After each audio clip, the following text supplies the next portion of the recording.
యువ భారత్ ఫోర్స్ ఆధ్వర్యంలో ప్రపంచ మత్స్యకార దినోత్సవం సందర్భంగా అవగాహన కార్యక్రమం నిర్వహించారు.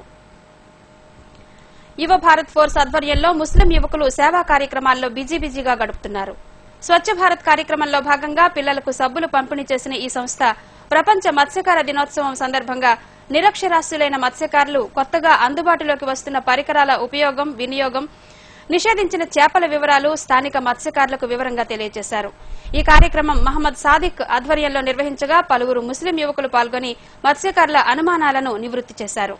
ఇది మత్స్యకారుల దినోత్సవం ప్రపంచవ్యాప్తంగా పెట్టడం జరిగింది. దేని కారణం ఏంటంటే రోజు వేటకెళ్తారు, మన మత్స్యకారులు రోజు వేటకెళ్తారు. కానీ మేము సంవత్సరంలో ఒక్కరోజైనా మేము ఆలోచింపని చేయాలని చెప్పేసి ఇది ప్రపంచం అంతా పెట్టడం జరిగింది. అంటే మేము రాబోయే తరానికి ఏం చేపలు మిగిలిస్తున్నాం అంటే అంతరించిపోతున్నాం. రోజు వేటకెళ్ళిపోతుంటే ఆ చేపలు అలాగా ఏ చేపలు మేము వేటకెళ్తున్నాం అవి ఉంటున్నాయా, అంతరించిపోతున్నాయా, ఒక రోజు అందరూ కూర్చొని ఆలోచింప చేసుకోవాలని చెప్పేసి ప్రపంచం పెట్టడం జరిగింది.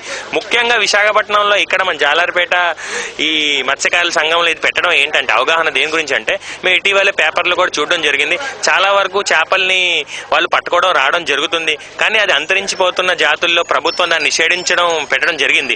అవి పట్టుకొని వచ్చినా ఇక్కడ ఎవరు దాన్ని కొనరు, అలాగే జూలో ఎక్కడైనా ఇవి తీసుకోరు.